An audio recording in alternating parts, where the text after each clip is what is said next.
कुछ मुझे पता है, कुछ रविंदर सिंह शेरों को पता है। हमने सुना है कि कुछ इंडिपेंडेंट्स और छोटी पार्टियों से बीजेपी ने संपर्क भी साधना शुरू कर दिया है। रविंदर, सही कह रहा हूं मैं? कुछ इंडिपेंडेंट्स, कुछ छोटी पार्टियां जो 2-4 सीटें जीत सकती हैं, उनसे बीजेपी ने हरियाणा में संपर्क साधा है।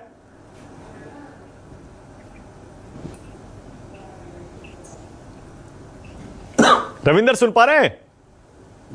जी नमस्कार मानक भाई। नमस्कार, ये बात बताइए। सही है आपकी कि हाँ। बीजेपी बिल्कुल सही कह रहे हैं। और हरियाणा में तो यहाँ तक लोग कह रहे हैं कि बीजेपी तो लड़ी 125 सीट पे चुनाव रही थी, 90 तो 89 आधिकारिक लोग और बाकी के लोग दूसरी पार्टियों से लड़ रहे थे या इंडिपेंडेंट लड़ रहे थे। हाँ। इसलिए बीजेपी की संभावनाएं हरियाणा में अगर जो भी बनेंगी वो अपनी बेहतरीन स्ट्रेटेजी की वजह से बनेंगी। क्योंकि इसके पहले तो बात मैं के शर्मा जी की सहमत हूँ कि पार्टी लगभग लग रहा था कि चुनाव से बाहर है, लेकिन इन्होंने बहुत बढ़िया कमबैक किया है और एक अच्छा खासा मुकाबला कांग्रेस पार्टी को दिया है।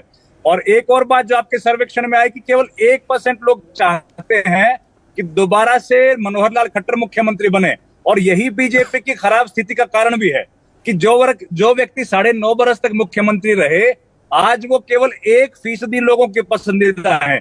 और जब तक देखिए हरियाणा में कहा क्या गया था, ये गैर जाट मुख्यमंत्री है इसलिए लोग इनको पसंद कर रहे हैं। अब गैर जाट पॉपुलेशन तो हरियाणा में 1% नहीं है, वो तो बहुत ज्यादा है, तो बाकी लोग क्यों नहीं उनको पसंद कर रहे हैं। और नायब सिंह सैनी जो 6 महीने पहले बने थे, वो पूरे हरियाणा में जा नहीं पाए, उतना ज्यादा फुटप्रिंट्स अपने छोड़ नहीं पाए थे, बहुत ज्यादा लोगों से मुलाकात नहीं कर पाए। लेकिन आज जो बीजेपी की स्थिति है उसको सुधारने में बहुत बड़ा रोल नायब सिंह सैनी का है।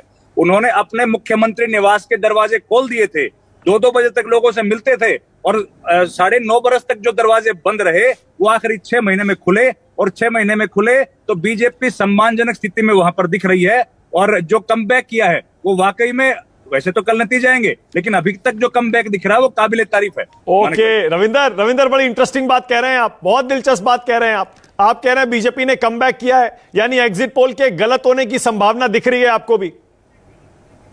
नहीं, कमबैक किया है, मतलब सम्मानजनक हार की तरफ कमबैक किया है। अच्छा ठीक है, ओके। मतलब कोई संभावना नहीं है कि इंडिपेंडेंट्स और छोटी पार्टियां मिलकर बीजेपी की सरकार बनवा दें? उतनी संभावना देखिए एग्जिट पोल्स में तो लग नहीं रही है। हाँ। अभी तो 55 और 60 से कम को एग्जिट पोल दे नहीं रहा। हाँ। तो ऐसी स्थिति में इंडिपेंडेंट कुछ कांग्रेस पार्टी के भी लोग हैं जो कांग्रेस के टिकट ना मिलने पर चुनाव लड़ रहे थे। लेकिन बीजेपी क्योंकि बहुत ज्यादा पीछे दिख रही है, मैक्सिमम 29 सीट्स दिखा रहे हैं, तो 29 सीट से तो फिर बीजेपी कैसे सरकार बना पाएगी। अच्छा, बीजेपी के खेमे में क्या बीजेपी के खेमे ने एग्जिट पोल्स को स्वीकार कर लिया है और मान लिया है कि हम हार रहे हैं, या अभी भी कुछ उम्मीद बाकी है? नहीं, आज तो नायब सिंह सैनी ने तो बोला कि व्यवस्थाएं हो रही हैं। हाँ। उन्होंने तो बोला कि व्यवस्थाएं चल रही हैं। हाँ। और उनके बगल में बैठे थे स्पीकर ज्ञानचंद गुप्ता। वैसे तो स्पीकर साहब को किसी पार्टी के कार्यक्रम में आधिकारिक तौर पर शामिल होना नहीं चाहिए, वो भी अभी भी स्पीकर हैं, लेकिन वो बैठे हुए थे वहां कार्यक्रम में और कह रहे कि स्पीकर की पोजीशन इस विधानसभा का जो चुनाव हुआ है उसमें सबसे कमजोर मानी जा रही है पंचकुला से। हाँ। लेकिन वो कह रहे हैं कि हम लोग व्यवस्थाएं सब कंट्रोल में है और हम लोग सरकार, बाकी INLD और छोटी पार्टियों उनके साथ बातचीत चल रही है।